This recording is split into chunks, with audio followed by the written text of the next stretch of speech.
Assalamualaikum warahmatullahi wabarakatuh. Kembali lagi di Ngobras KPU Kendari bersama saya Zahra. Pada kesempatan ini saya sudah ditemani oleh seorang narasumber yang tentunya tidak asing lagi bagi kita, karena beliau ini sebelumnya pernah menjabat menjadi Ketua Bawaslu Kota Kendari pada Pilwali 2017 yang lalu.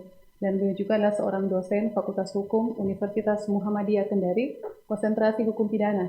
Dan saat ini telah menjadi anggota KPU Kota Kendari, Koordinator Divisi Teknik Penyelenggara. Beliau adalah Bapak Alasman Pesau. Assalamualaikum Pak. Waalaikumsalam warahmatullahi wabarakatuh. Selamat datang di podcastnya KPU Kendari. Terima kasih Bu Sari. Kita ketahui bahwa pemilihan umum diselenggarakan setiap 5 tahun sekali. Bagi yang mereka yang mencalonkan diri, baik di pemilu ataupun pemilihan, tentunya didukung oleh partai politik. Di negara kita ini kan setiap warga negara diberikan hak untuk mendirikan partai politik. Namun tidak semua partai politik ini menjadi peserta pemilu. Kemudian sebenarnya persyaratan apa yang harus dimiliki oleh partai politik ini untuk menjadi peserta pemilu di pemilu 2024 nanti? Iya, begini ya. Tentu kalau bicara syarat sebenarnya yang paling utama adalah badan pendirian ya, badan hukum. Pendirian suatu lembaga tentu disahkan oleh pejabat berwenang yang dalam hal ini adalah Menteri Hukum dan HAM. Namun sebelum masuk di situ saya kira saya ingin terlebih dahulu berbicara pada konteks terkait dengan verifikasi parpol. Ini kan terkait verifikasi parpol ya. Kalau kita melihat pada Undang-Undang Nomor 7 tahun 2017, itu kan range dari tanggal hari pemilu itu dihitung 18 bulan ya. Ditandai dengan penyerahan DAK, data agregat kependudukan, dan DP4 ya. Kalau data agregat kependudukan itu kan untuk kepentingan penataan alokasi kursi dan pendapatan, sedangkan DP4 data potensi penduduk pemilih itu untuk kepentingan pemutahiran data pemilih.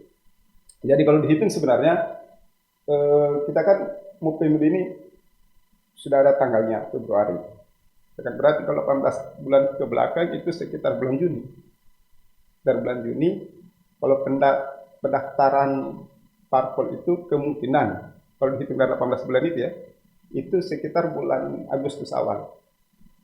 Kemudian apa sih syaratnya? Apa sih syaratnya suatu parpol itu untuk dapat menjadi peserta pemilu? Tentu yang seperti yang saya sebutkan di awal tadi, yang perlu dilengkapi dulu adalah badan hukumnya, badan hukum pendiriannya, yang ditandatangani oleh pejabat berwenang, kemudian yang dikeluarkan oleh Menteri Hukum dan HAM. Kemudian syarat yang kedua adalah anggaran dasar anggaran rumah tangga. Ya kan? Nah, saya kira kalau badan hukum itu yang paling setelah ada badan hukumnya adalah anggaran dasar anggaran rumah tangganya. Kemudian yang ketiga adalah ada banyak syarat sebenarnya, tapi ini hal-hal yang urgent yang perlu saya sebutkan, yang perlu saya jabarkan. Kemudian yang berikutnya adalah untuk parpol sebagai peserta, yang paling penting juga adalah untuk pengurusnya di tingkat kabupaten, ya kan, dia 50% jumlah kecamatan dalam satu kabupaten, sedangkan untuk tingkat provinsi dia 75% setiap kabupaten dalam provinsi. Kemudian berapa sih jumlah anggotanya? Anggotanya dia 1.000 atau 1/1000 orang dalam suatu kabupaten. Kemudian syarat lainnya lagi adalah keterwakilan perempuan 30%. Kemudian dia harus menyerahkan lambang partai, bendera, dan atribut-atribut lainnya yang merupakan identitas badan hukum dalam hal ini partai politiknya. Tentu apabila terpenuhi adalah salah syarat administrasi yang harus dipenuhi. Tentu setelah dipenuhi syarat administrasi ada sekitar kurang lebih 10 poinnya dalam undang-undang tersebut, dalam undang-undang nomor 7, kita KPU akan melakukan verifikasi administrasi. Tentu verifikasi administrasi ini ada banyak tahapan yang harus dilewati dan ada formulir yang banyak diisi. Tentu tidak sesederhana yang akan saya jabarkan dalam kesempatan ini dan waktunya mungkin tidak cukup. Namun ada tahapan-tahapan yang perlu kita lewati dalam verifikasi parpol, itu kurang lebih berapa bulan ya? 4 bulan, 5 bulan baru bisa selesai tahapan dengan verifikasi parpol. Yaitu dimulai pada bulan Juni. Saya kira begitu. Kemudian bagaimana dengan partai politik hasil pemilu 2019 yang lalu? Apakah akan dilakukan verifikasi kembali sebagai peserta pemilu di pemilu 2024 nanti? Ya, peserta pemilu ya 2019. Saya kira ini menarik. Dan untuk diketahui oleh publik bahwa kalau kita merujuk pada ini putusan terakhir MK ya. Iya. Putusan terakhir MK itu kalau salah ingat ya nomor 55 tahun 2020. Salah putusannya itu substansinya adalah terkait dengan bagi partai politik peserta pemilu 2019 yang memenuhi syarat parliamentary threshold atau ambang batas 4%, maka dia sudah tidak perlu untuk diverifikasi faktual, namun tetap dilakukan verifikasi administrasi. Bagaimana pertanyaannya adalah bagaimana dengan peserta pemilu 2019 yang tidak lolos parliamentary threshold? Itu ambang batas 4%, walaupun dia memiliki kursi di kabupaten atau provinsi, tetapi tidak memiliki kursi di DPR RI. Tentu dia harus tetap melewati proses tahapan verifikasi administrasi. Verifikasi administrasi, namun berikutnya lagi dilakukan verifikasi faktual. Jadi ada 2 step dia yang harus dia lewati. Karena ini syarat berdasarkan putusan MK. Selain verifikasi administrasi, dia harus melewati juga verifikasi faktual di lapangan. Apa yang diverifikasi?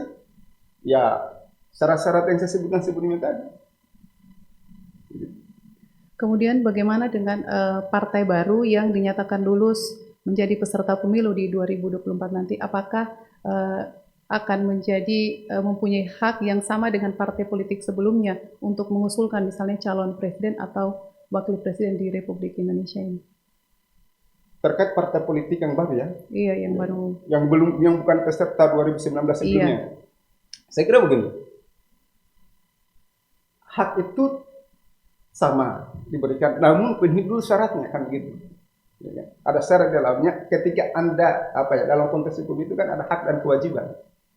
Anda bicara hak, penuhi dulu kewajiban Anda. Begitupun dalam berpemilu, termasuk peserta pemilu. Terkait dengan peserta yang akan kemungkinan besar ya, yang bukan kemungkinan, yang ada beberapa parpol yang memang sudah mendeklarasikan diri untuk sebagai peserta 2024. Ya, artinya penuhi dulu syarat Anda untuk menjadi peserta pemilu 2024. Seperti yang saya sebutkan sebelumnya tadi, bahwa yang pertama adalah ya 75% pengurus di tingkat kabupaten dalam suatu provinsi, 50% pengurus kecamatan dalam suatu kabupaten, 30% pengurus perempuan, kemudian 1/1000 keanggotaan dalam suatu kabupaten, anggaran dasar, anggaran rumah tangga, dan hal-hal yang lain harus dipenuhi.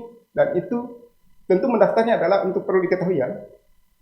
Untuk peserta pemilu, ada hal yang berbeda ya, pada 2019 dan 2024. Kalau 2019 kemarin kan peserta pemilu, ya kan? Peserta pemilu itu mendaftar, selain mendaftar di pusat, di KPU RI juga mendaftar di kabupaten sesuai pada tingkatannya. Artinya bahwa jika Anda peserta di tingkat kabupaten, khususnya Kota Kendari, Anda mendaftar juga di KPU Kota Kendari. Ada hal yang berbeda kalau 2024 itu semuanya mendaftarnya di KPU RI. Terfokus di KPU RI, kemudian kami KPU Kota menerima administrasi yaitu melalui sipol dari KPU RI, kemudian kita lakukan verifikasi administrasi dulu untuk semua peserta, termasuk partai politik yang memenuhi ambang batas 4%, verifikasi administrasi pada sesuai tingkatannya. Kalau yang tidak memenuhi ambang batas 4%, itu kita faktual, termasuk di dalamnya adalah peserta baru untuk mengikuti pemilu 2024. Kemudian harapan Bapak sendiri sebagai komisioner untuk pemilu serentak 2024 ini seperti apa? Ya harapannya sih apa ya? Harapannya mudah-mudahan pemilu 2024 ini kita bisa sukses penyelenggaraan, kondisi daerah tetap terjaga, kita bisa sehat-sehat, karena apapun bentuknya kita suasana pandemi ini, kondisi pandemi belum berakhir. Saya kira itu saja, kita tetap selalu sehat untuk bisa suksesnya pemilu 2024 ke depan. Terima kasih. Ya, semoga apa yang menjadi harapan kita bisa terlaksana di pemilu 2024 nanti. Baik, terima kasih Pak Lasman sudah berkesempatan hadir di sini memberikan informasi kepada teman pemilih kita yang ada di luar sana. Terima kasih. Sama-sama. Baik, terima kasih juga untuk teman pemilih kita yang sudah bergabung bersama kami di Ngobras KPU Kendari.